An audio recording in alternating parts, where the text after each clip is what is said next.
সম্পর্কের শুরুতে মানুষ যতটা আগ্রহ দেখায়, পরস্পরকে সময় দেয়, গুরুত্ব দেয়, সেই শব্দে যদি তেমনটাই গুরুত্ব দিত তাহলে কোনো সম্পর্কের বিচ্ছেদ হতো না। শুরুতে একজন আরেকজনকে যেমনভাবে সময় দেয়, সব সময় যদি তেমনভাবে সময় দিত, তাহলে সম্পর্কে যত অভিমানী থাকুক না কেন সেই সম্পর্ক কখনোই নষ্ট হতো না।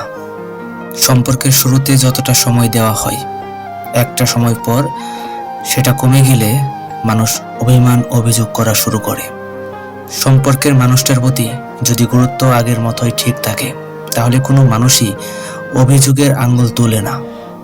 আগ্রহ কমে গেলে, মানুষটার প্রতি গুরুত্ব কমে গেলে মানুষ ব্যস্ততার অজুহাতে মানুষটার থেকে দূরে থাকতে চায়। একটা পর্যায়ে এসে যখন অপর পাশের মানুষটা প্রতিনিয়ত অভিযোগ করতে থাকে তখন এই সম্পর্কের মধ্যে একটা তিক্ততা চলে আসে। সম্পর্ক কিংবা সম্পর্কের মানুষটার প্রতি যার গুরুত্ব কম, তিক্ততার কারণে সেই মানুষটার থেকে দূরে সরে দাঁড়ায়। অথচ বিচ্ছেদ আর হারানোর সুখ কিন্তু সেই অভিমান আর অভিযোগ করা মানুষটাই সবচেয়ে বেশি পায়।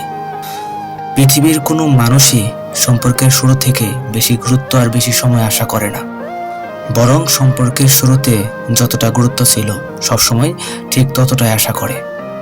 কিন্তু দুঃখজনক হলেও সত্যি যে মানুষ যখন কারো প্রতি আগ্রহ হারিয়ে ফেলে তখন সে সরাসরি মুখে বলতে পারে না, ব্যস্ততার অজুহাত দেখায়, সম্পর্ক থেকে দূরে সরে থাকার চেষ্টা করে, মানুষটাকে এড়িয়ে চলে, যেন অপর মানুষটা নিজ থেকেই দূরে সরে যায় এবং তাকে মুক্তি দেয়।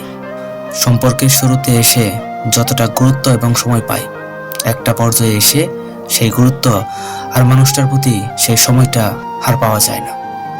তখন এক পক্ষ সম্পর্কের মানুষটার অভিযোগের দোহাই দিয়ে সম্পর্ক থেকে মুক্তি নিয়ে হাঁপ ছেড়ে বেঁচে যায়।